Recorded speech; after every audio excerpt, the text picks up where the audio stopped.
तो शुभ समाचार में आज हम बात उन कहानियों की करेंगे जिनमें हिम्मत है, हौसला है और कुछ कर गुजरने की चाह है।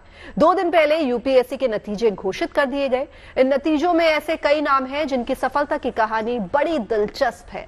कोई गरीबी से निकलकर सफलता के शिखर पर पहुंचा है तो किसी ने मुश्किल हालात के बीच कामयाबी के झंडे गाड़े हैं। ऐसी तमाम कहानी हम आपको सुनाएंगे, बताएंगे कैसे झोपड़ी में रहने वाले एक लड़के ने यूपीएससी में सेलेक्ट होकर उन माँ बाप को ढेरों खुशियां दे दी हैं जिनकी जिंदगी मनरेगा में मजदूरी करते बीती है। हम आपको उन टॉपर से भी मिलवाएंगे जिन्होंने इस बात को झूठा साबित कर दिया है कि यूपीएससी में कामयाबी के लिए कोचिंग जरूरी है। साथ ही आपको केरल की सारिका से भी हम मिलवाएंगे जो सेरेब्रल पॉलिसी की बीमारी के बावजूद आज अफसर बनने जा रही हैं। आपके सामने ये 5 तस्वीरें हैं और हर तस्वीर हिम्मत और हौसले की जीती जागती मिसाल है।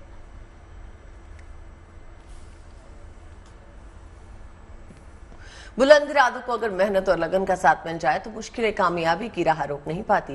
बुलंदशहर के पवन इसकी मिसाल है। बेहद साधारण परिवार से आने वाले पवन ने अपनी मेहनत के दम पे यूपीएससी की परीक्षा पास की। पवन के साथ ही असम के ऋतुराज भी कामयाबी की मिसाल बने हैं जिन्होंने बिना कोचिंग के पहले प्रयास में ही सबसे कठिन परीक्षा में सफलता हासिल कर ली। देखिए आज की हमारी पहली सक्सेस स्टोरी।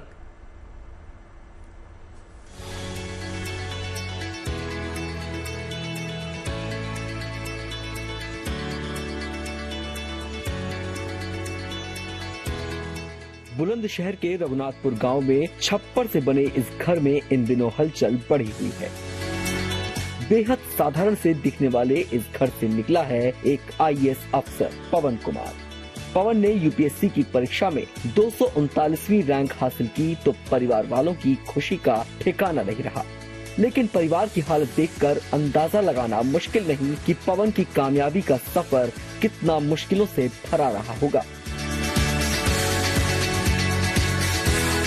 कच्चे मकान पर पॉलिथीन का छप्पर डालकर इसे आशियाने की शक्ल देने की कोशिश की गई है। रसोई के नाम पर सिर्फ एक चूल्हा है जहां आज भी लकड़ी की आग पर खाना पकता है। लेकिन इसके बावजूद परिवार ने पवन का हौसला बनाए रखने में कोई कसर नहीं छोड़ी।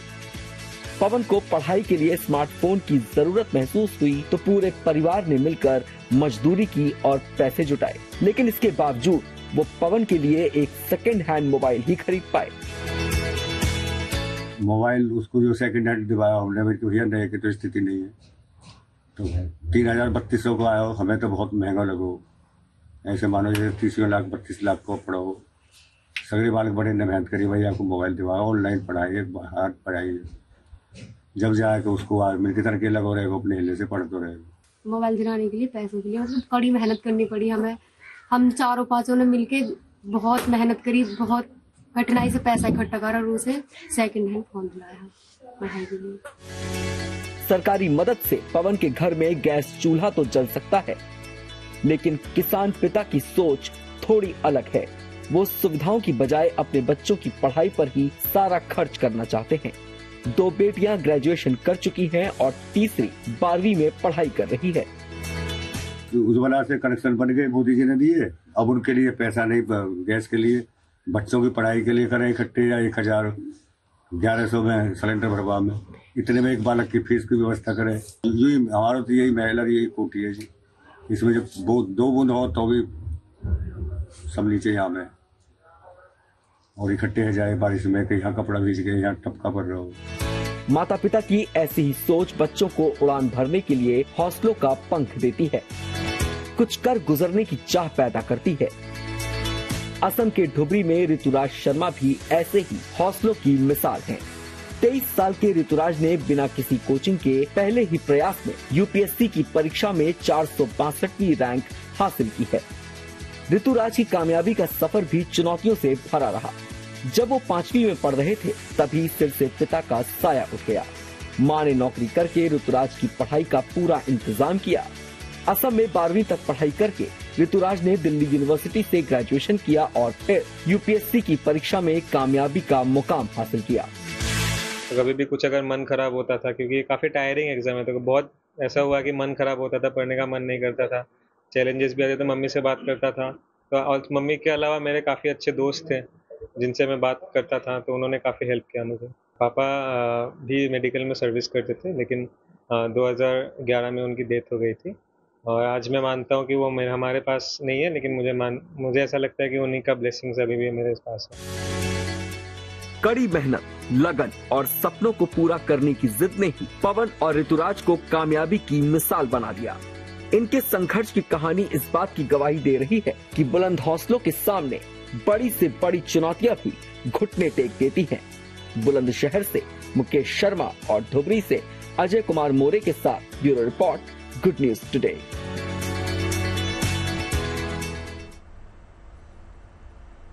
और सफल होने के लिए टैलेंट के साथ साथ लगन और धैर्य का होना भी बेहद जरूरी है। यूपीएससी की परीक्षा में पास हुए कई युवाओं ने बताया कि सबसे अच्छा होता है अपनी भूलों से सबक लेना, फिर उन भूलों को सुधार कर आगे बढ़ना। बार बार असफल हो रहे हैं तो रणनीति यानी पढ़ाई के तरीकों में बदलाव की जरूरत है। और क्या है यूपीएससी टॉपर के सक्सेस मंत्र, जानिए उन्हीं की जुबानी। जैसे कि कहते हैं कि यूपीएससी स्प्रिंट नहीं है, मैराथन है और लंबी मैराथन है, तो मेरे लिए सीरियसली ये एक बहुत लंबी मैराथन थी, क्योंकि इसके पहले 5 अटेम्प्ट में मेरा प्रीलिम्स नहीं हुआ था। 6th अटेम्प्ट में मेरा प्रीलिम्स, मेंस और इंटरव्यू हुआ है और आई गॉट दी 658 रैंक और काफ़ी मेहनत और काफ़ी अच्छा रिजल्ट। और जहाँ तक आरसीए की बात है तो मेजर कंट्रीब्यूशन आरसीए का ही है, क्योंकि खाली प्रीलिम्स क्लियर करना इंपॉर्टेंट नहीं है, बट आपका मेंस का भी प्रिपरेशन वैसा होना चाहिए कि आपको इंटरव्यू कॉल आए और आप अच्छा परफॉर्म कर पाओ। तो मेरा मेंस का अच्छा खासा प्रिपरेशन, आंसर राइटिंग, ऑप्शनल की पीयर लर्निंग, ऑप्शनल का एक दूसरे से सीखना और कंसेप्चुअल क्लैरिटी काफ़ी आरसीए में मैंने अपने दोस्तों के साथ पीयर लर्निंग के थ्रू की है। तो RCA has major role to play in it. मेरी जर्नी काफ़ी लंबी हो गई है, 4 से 5 साल, बट कहते हैं failure is your greatest teacher. तो सीखा है कैसे फेलियर इज, आप ग्रेसफुली उसको एक्सेप्ट कर सकते हो और एवरी सेटबैक आपको कैसे स्ट्रॉन्गर हो के बाउंस बैक करना है। तो मेरी जर्नी में आरसीए ने काफ़ी इंपॉर्टेंट रोल प्ले किया है, वो प्रीलिम्स हो या मेंस हो या इंटरव्यू हो, तो यहाँ से मुझे काफ़ी कुछ सीखने को मिला है। मैं यही कहना चाहूँगी कि आप कंसिस्टेंसी के साथ मेहनत करते रहिए, खुद पे भरोसा रखिए। प्रोसेस थोड़ी डिफिकल्ट है, हेक्टिक भी है, फिजिकली, मेंटली, सभी तरीके से, लेकिन खुद पर भरोसा रखे, फ्रीक्वेंटली रियलिटी चेक करते रहे, अपने कितना क्वालिटी के साथ हमने काम किया है उस पर फोकस करें, कितने घंटे नहीं लेकिन कितना क्वालिटी टाइम आपने स्टडी टेबल पे बिताया है उस पर फोकस किए तो सफलता मिलेगी। किसी की भी जर्नी विदाउट चैलेंजेस तो नहीं होती है। मेरी भी जर्नी में हो सकता है मुझे जो चीज चैलेंज लगे वो किसी और को ना लगे, उनके लिए वो बहुत स्मूथ राइड हो। तो डेफिनेटली चैलेंजेस थे, मैं नहीं कहूंगी कि कोई बहुत बड़े चैलेंजेस थे, but still there were challenges for me. I belong to Udrana in Bhaderwah, जो कि obviously like you said is a very remote place. मेरी जो अर्लियर स्कूलिंग है, प्राइमरी स्कूलिंग, वो किश्तवाड़ में हुई, which again is a very remote district of Jammu and Kashmir. But then my parents got transfer to Jammu और फिर मेरी बाकी की स्कूलिंग यहाँ से हुई। हमेशा से ये था मन में कि कुछ ऐसा करूं जिससे मैं अपने पेरेंट्स को और जो एरिया जहाँ से मैं आती हूँ वहाँ के लोगों को प्राउड फील करवा सकूं। पिछले वर्षों के पेपर्स देखे, समझा किस प्रकार के क्वेश्चन आते हैं, उस तरह से फिर पढ़ने की कोशिश की, अपनी गलतियों से भी सीखा। ये मेरा 3rd अटेम्प्ट था, दोस्तों से डिस्कस करता था। जी सर, मैंने कोचिंग ली थी, मैंने जब कॉलेज में 3rd ईयर में था तब मैंने शुरू की थी पढ़ाई। अगर दिख रहा है कैसे इम्प्रूव करा जा सकता है, अगर अपनी गलती समझ आ रही है तो मेरे ख्याल से कोशिश करनी चाहिए। अच्छा मौका मिलता है, कई लोग 5वीं या 6ठी बार में भी बहुत अच्छे से क्लियर कर लेते हैं। 3 स्टेज का एग्जाम है, प्री, मेंस और इंटरव्यू। और प्री और मेंस, हालांकि तीनों जो स्टेजेस है काफ़ी हद तक लिंक है ही। जो आपसे इंटरव्यू में पूछा जाता है वो भी कहीं ना कहीं या तो आपके एजुकेशन बैकग्राउंड से रिलेटेड होता है, आपके बैकग्राउंड से, या फिर कहीं ना कहीं जो आपने पढ़ा हुआ है उन सब चीज़ों से। तो तैयारी उसी हिसाब से होती थी कि ऑफ कोर्स अगर आप जैसे ये टाइम चल रहा है, प्री आने वाला है, तो मोस्टली आपका फोकस प्री की तरफ ज़्यादा शिफ्ट हो जाता है। इससे पहले आप प्री और मेंस दोनों की तैयारी करते हैं, जैसे ही आपका प्री हो जाता है तो आप मेंस पे फोकस शिफ्ट हो जाते हैं। हर स्टेज की तैयारी में थोड़ा फर्क है, क्योंकि प्री ऑब्जेक्टिव एग्जाम है तो वहाँ पे आपका मेन फोकस होता है कि आप जितना कंटेंट कवर कर सकते हैं उसको बार बार रिवाइज करके प्रैक्टिस करें।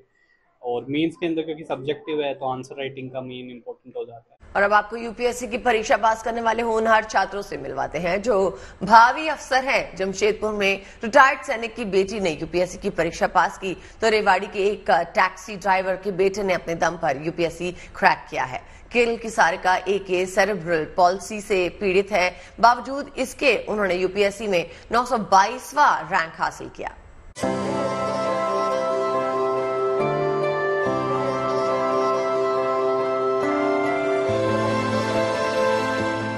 लहरों से डरकर नौका पार नहीं होती, कोशिश करने वालों की हार नहीं होती। ये कहावत यूपीएससी की परीक्षा पास करने वाले इन अभ्यर्थियों पर सटीक बैठती है। ये खुशी एक बेटी की कामयाबी की है। ये जश्न उस परिवार का है जिसकी बेटी अब भावी अफसर बनने वाली है। जमशेदपुर की रहने वाली स्वाति शर्मा ने यूपीएससी की परीक्षा में ऑल इंडिया 17वीं रैंक हासिल की है। खुशी हो रहा है कि मेरी बेटी जमशेदपुर झारखंड में नाम रोशन किया और साथ ही हमारे मानगो क्षेत्र का भी नाम बहुत रोशन किया। भारतीय सेना से रिटायर्ड सैनिक संजय शर्मा ने पहले देश की रक्षा की और अब उनकी बेटी स्वाति अफसर बनकर देश की सेवा करने के लिए तैयार है। इस सफलता का श्रेय सबसे पहले मेरे माता पिता को जाता है, जिन्होंने हर तरीके से मेरा सहयोग दिया है, फाइनेंशियली, इमोशनली, हमेशा मुझे मोटिवेटेड रखा है कि आप इस एग्जाम को कर सकते हैं अगर आप दृढ़ निश्चय कर रहे हैं तो। और मेरे बड़े भैया हैं, उन्होंने भी मुझे काफी मोटिवेट किया। जब भी मैं मायूस महसूस करती थी तो वो कोशिश करते थे कि वो किसी तरीके से मुझे हंसा सके, दोबारा मुझे प्रोत्साहित कर सके कि मैं इस एग्जाम के लिए तैयार कर सकूं। कुछ ऐसा ही कमाल रेवाड़ी के एक टैक्सी ड्राइवर के बेटे ने भी कर दिखाया है। शिवम ने यूपीएससी की परीक्षा में 497वां रैंक हासिल किया है। यूपीएससी के लिए मेरा प्रेरणा स्रोत हमेशा रहा है कि मैंने हमेशा स्टेट स्पॉन्सर्ड एजुकेशन मुझे मिली है, तो मुझे लगता है कि समाज और देश ने मेरी शिक्षा में बहुत बड़ा योगदान किया है और उसी की वजह से मैं आज कुछ भी बन पाया हूँ। तो हमेशा से एक चाह थी कि मैं समाज के लिए अपनी तरफ से पूरा योगदान दूं और इसमें मुझे लगता है कि civil services best platform provide करता है सोशल सर्विस। केरल के कोझिकोड की रहने वाली 23 वर्षीय सारिका एके ने गंभीर बीमारियों से लड़ते हुए यूपीएससी की परीक्षा क्रैक की है। उन्होंने ऑल इंडिया 922वां रैंक हासिल किया है। सारिका सेरेब्रल पाल्सी से जूझ रही हैं। सारिका की ये बाएं हाथ की सिर्फ 3 उंगलियां ही काम करती हैं। बावजूद इसके सारिका ने कभी भी अपने हालात का रोना नहीं रोया, बल्कि मजबूती के साथ अपने लक्ष्य की ओर बढ़ती रही। I am so happy to know about that result. I don't know how to explain. I still stand at that moment. Started my preparation after completing my graduation. Then I got selected to Chittashalabam project of Absolute IS Academy. I joined online batch because I was not able to physically present the academy. So I choose online coach, and I usually studies in night time because it suit much. At that time, I felt to be more focused.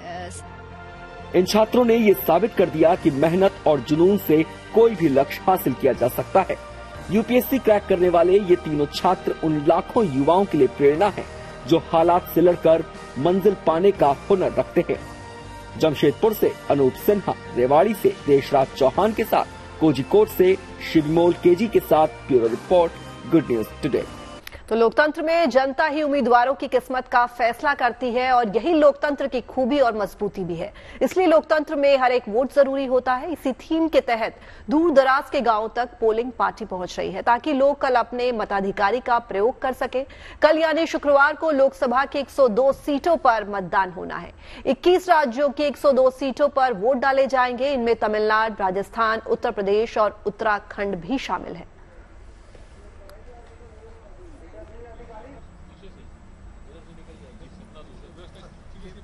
तो लोकतंत्र में जनता जो है कल उनकी किस्मत का फैसला जो है वो करेगी और यही लोकतंत्र की खूबी होती है।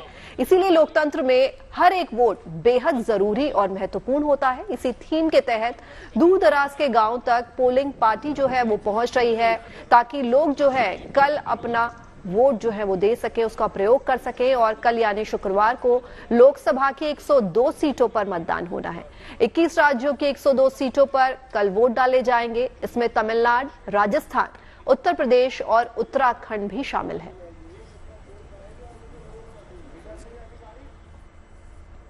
लोकतंत्र के पर्व की शुरुआत होने वाली है। कल यानी 19 अप्रैल को लोकसभा चुनाव के फर्स्ट फेज के लिए मतदान होने हैं। पहले चरण में 21 राज्यों की 102 सीटों पे चुनाव होंगे। इन 102 सीटों में तमिलनाडु की 39, राजस्थान की 12 और उत्तर प्रदेश में 8 सीटों पर मतदान होने हैं, तो वहीं उत्तराखंड की 5 और मध्य प्रदेश की 6 सीटें शामिल हैं। पहले चरण में बिहार की 4 सीटों पर मतदान होने हैं। पहले चरण के मैच में उतरे खिलाड़ियों में सबसे बड़ा नाम बताया जा रहा है नितिन गडकरी का। नितिन गडकरी नागपुर से चुनावी समर में उतरे हैं। इसी तरह अलवर से भूपेंद्र यादव मैदान में हैं। वहीं पूर्व सीएम कमलनाथ के बेटे नकुलनाथ जीत के इरादे से छिंदवाड़ा से मैदान में हैं। तो राजस्थान से बीकानेर से अर्जुन राम मेघवाल हैं। बिहार की जिन 4 सीटों पे पहले चरण में रण होना है उसमें गया भी है और गया से जीतन राम मांझी चुनावी मैदान में होंगे। तो लोकसभा चुनाव के लिए प्रचार प्रसार जोरों शोरों से चल रहा है। सियासी पार्टियां प्रचार अभियान के लिए जनसभाओं के साथ साथ सोशल मीडिया पर भी बखूबी अपना प्रचार कर रही हैं। दिल्ली में बीजेपी और कांग्रेस ने सोशल मीडिया के जरिए कैंपेन के लिए वॉर रूम बना रखे हैं, जिसका इस्तेमाल प्रचार अभियान और विपक्ष पर हमले के लिए खूब किया जा रहा है।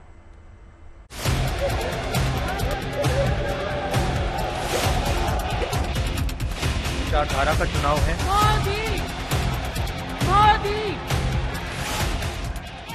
सोशल मीडिया के इस युग में समाज में तेजी से बदलाव हो रहा है। डिजिटल प्लेटफॉर्म अपनी बात कम समय में दूसरों तक पहुंचाने के लिए एक बेहतरीन माध्यम बन चुका है। यही वजह है कि चुनावी माहौल में राजनीतिक पार्टियां भी चुनाव प्रचार के लिए सोशल मीडिया का बखूबी इस्तेमाल कर रही हैं। राजधानी दिल्ली में बीजेपी ने लोकसभा चुनाव के लिए सोशल मीडिया वॉर रूम तैयार किया है, जिसका मकसद सोशल मीडिया पर विपक्ष के हमलों का जवाब देने के साथ साथ ग्राउंड जीरो पर वोटर्स को रिझाने का भी है। भारतीय जनता पार्टी का जो सीरा पहला से वसूल रहा है कि पब्लिक के बीच में जाके उनकी बातों को रखना। हम सोशल मीडिया की टीम हम ग्राउंड पे आ रहे हैं, हम इन चीजों को दिखा रहे हैं, इनकी समस्याओं को बता रहे हैं और ये समस्या हमारी माता बहनें अपने मुंह से बता रहे हैं। देखिए, तो कहीं न कहीं हमें भी पीड़ा होती है देख के। हमारा फर्ज बनता है दिल्ली के अंदर में, अगर हम विधानसभा में विपक्ष में है, हमारा फर्ज बनता है अगर केजरीवाल साहब, उनकी सरकार, उनकी यहाँ पे जो निकम्मे विधायक पार्षद काम नहीं कर रहे हैं तो उसको हम लोगों को दिखाएं और उनको मजबूर करें कि अगर आपको वोट दिया इन लोगों ने तो आगे काम करिए। कांग्रेस ने भी चुनावी समर में सोशल मीडिया को अपना हथियार बना लिया है और बीजेपी की तरह ही दिल्ली में सेंट्रल वॉर रूम बना रखा है। ये टीम सोशल मीडिया के जरिए अपनी पार्टी के नेताओं की बात जनता तक पहुंचाती है और बीजेपी की ओर से किए गए पोस्ट पर निगरानी भी रखती है। साथ ही बीजेपी के हर हमले पर पलटवार भी करती है। हम ये चाहते हैं कि हमारी तैयारी जब वहां तक पहुंच जाए, हमारा मैसेज कि नेहरू जी ने IIT दिए, नेहरू के जमाने में एम्स दिए, नेहरू के जमाने में शिक्षा आया, राजीव गांधी के जमाने में कंप्यूटर आया, जो हेल्थ फैसिलिटी, एजुकेशन फैसिलिटी, जितनी फैसिलिटी है ये सारी फैसिलिटी कांग्रेस के जमाने में आई, जिसको भाजपा आप बेच रहे। बहरहाल राजनीतिक दलों के लिए सोशल मीडिया चुनाव प्रचार का एक बेहतर विकल्प बन चुका है। ऐसे में सभी पार्टियां ग्राउंड जीरो के साथ साथ सोशल मीडिया पर भी काफी सक्रिय हो गई हैं। चुनावी रैलियां अक्सर माहौल बनाने में और जनता तक अपनी बात पहुंचाने में काफी मददगार मानी गई है, लेकिन बीते कुछ सालों में सोशल मीडिया ने राजनीति का चेहरा एकदम बदल दिया है। जब कांग्रेस वॉर रूम में बैठकर चुनाव के लिए अपनी रणनीतियां बना रही है, तो वहीं दूसरी तरफ बीजेपी वॉर रूम से बाहर निकल ग्राउंड जीरो पर आके सोशल मीडिया की वर्चुअल दुनिया पर अपना दम दिखा रही है। अब देखना होगा किस तरीके से अपना प्रचार और प्रसार का जो ये अभियान है सभी पार्टी किस तरीके से करती है। कैमरा पर्सन कुंज बिहारी के साथ Manisha Ladda, good news today. तो देश भर से लोकतंत्र के उत्सव की शुरुआत हो चुकी है और जो तस्वीरें सामने आ रही हैं चुनाव जागरूकता से लेकर इस पर्व में शामिल होने के लिए मतदाता बढ़ चढ़कर हिस्सा ले रहे हैं। उत्तर प्रदेश के संभल जिले के अलग अलग थानों में 600 हिस्ट्री शीटर्स ने चुनाव में गड़बड़ी नहीं करने और दूसरे किसी को भी गड़बड़ी नहीं करने देने की कसम खाई है। इस दौरान हिस्ट्री शीटर्स ने भी हाथ उठाकर शपथ ली है कि वो आगामी चुनाव में किसी भी हाल में गड़बड़ी नहीं होने देंगे। लोकसभा चुनाव के तीसरे चरण यानी 7 मई को संभल समेत यूपी की 10 लोकसभा सीटों पर मतदान होने। ऐसे में यूपी पुलिस को इस अनूठी पहल जो है उनको सराहा जा रहा है। हम खाने पर देंगे, पुलिस का पूरा सहयोग करेंगे।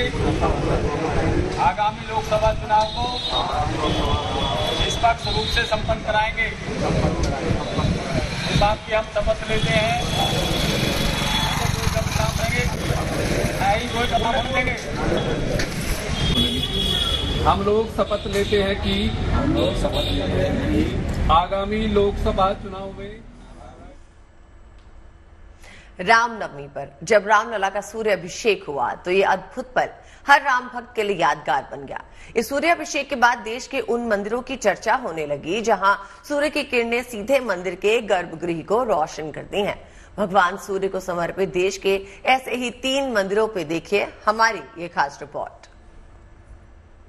राम राम राम सीताराम राम राम हरे राम राम राम सीताराम राम। रामनवमी पर जब सूर्य की किरणों ने रामलला के मस्तक पर अभिषेक किया तो ये अद्भुत पल हर राम भक्त के मन की गहराइयों में बस गया।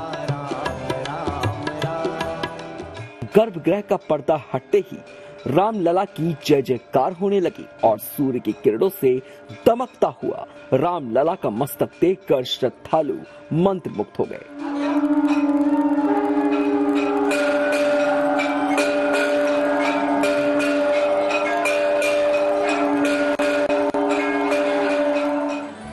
अयोध्या के राम मंदिर के साथ देश में कई और ऐसे मंदिर हैं जहां सूर्य की किरणें मंदिर के गर्भगृह को रोशन करती हैं। गुजरात के मोढेरा का सूर्य मंदिर भी ऐसे ही मंदिरों में शुमार है। मंदिर का निर्माण कुछ इस अंदाज में किया गया है कि सूर्य उदय के समय सूर्य की पहली किरण मंदिर के गर्भगृह तक पहुंचती है। मॉर्निंग का सन रे 21 मार्च एंड 23 सितंबर 2 डे डे और नाइट इक्वल होते इक्विनॉक्स। आज भी सन रे देखने के लिए लोग आते हैं और उस टाइम 21 जून को एक दिन ऐसा भी रहता है जो नो शेडो डे बोलते हैं। तो टेम्पल को डिस्ट्रॉयड किया गया है, नॉट एक्टिव टेम्पल, ये ओनली हिस्टोरिकल मॉन्यूमेंट है, बट टोटल टेम्पल सैंडस्टोन पे बिल्ट हुआ है। इस मंदिर का निर्माण 1026 ईस्वी में सोलंकी वंश के राजा भीमदेव ने करवाया था। सोलंकी राजा सूर्यवंशी थे और सूर्य को कुल देवता के रूप में पूजते थे। इसी वजह से उन्होंने अपने आराध्य देव की उपासना के लिए इस अद्भुत मंदिर का निर्माण करवाया। मंदिर के सभा मंडप में 52 स्तंभ हैं और इन पर पौराणिक कथाओं को बेहतरीन नक्काशी के साथ उकेरा गया है। राजस्थान के पाली में बना सूर्य मंदिर भी स्थापत्य और शिल्प का अद्भुत नमूना है। नागर शैली में सफेद संगमरमर से बना ये मंदिर भगवान सूर्य को समर्पित है। मंदिर की बनावट ऐसी है कि यहाँ सूर्योदय से लेकर सूर्य अस्त तक सूर्य की किरणें मंदिर को रोशन करती हैं। सूर्य उदय होता है, उसकी पहली किरण मंदिर के अंदर प्रवेश करती है।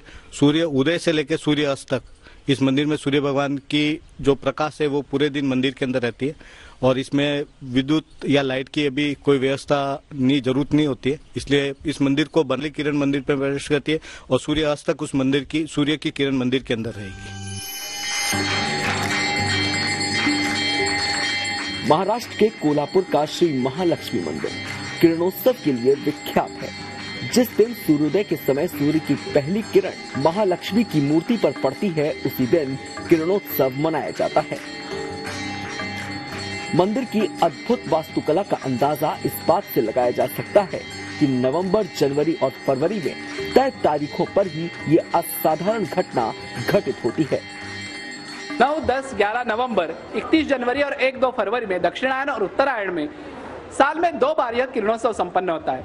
किरणोत्सव यानी अस्तमान होते हुए सूरज की सुनहली किरणें पहले दिन माता जी के चरण को, दूसरे दिन वक्षस्थल को और तीसरे दिन मुखमंडल को स्पर्श करती है।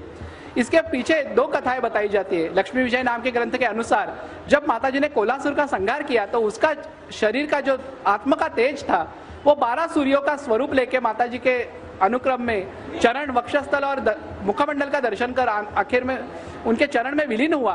और दूसरी कथा के अनुसार भगवान वेंकटेश, जिनकी पत्नी लक्ष्मी जो करवीर निवासिनी माता महालक्ष्मी या अंबाबाई की कन्या मानी जाती है, वो रूट कर वैकुंठ से यहाँ पे आई थी। तो उनको ढूंढते हुए भगवान वेंकटेश ने 10 साल तक यहाँ पे तपश्चर्या की थी। तो जब माता जी ने उन्हें आदेश दे दिया कि आप दक्षिण में जाके सुवर्णमुखी नदी के तीर पे नया एक आलय बनाओ, तो उसके अनुसार भगवान शेषाचल पर्वत पे निवास करने लगे।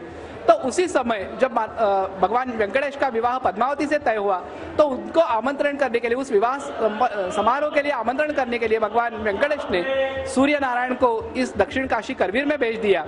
तो इस दक्षिण काशी में आकर सूर्य नारायण ने जगदम्बा का दर्शन कर लिया और अपनी कन्या लक्ष्मी को विवाह समारोह के लिए भेजने के उनसे अनुरोध किया। तो उसी के तौर पे यह किरणोत्सव संपन्न होता है, ऐसी मान्यता है। इस मंदिर में किरणोत्सव का पर्व बड़ी धूमधाम के साथ मनाया जाता है। इस महापर्व के दौरान माता महालक्ष्मी के दर्शन के लिए देश विदेश से श्रद्धालु यहाँ आते हैं। मुडेरा से कामिनी आचार्य और पाली से भारत भूषण के साथ कोल्हापुर से दीपक सूर्यवंशी, गुड न्यूज टुडे।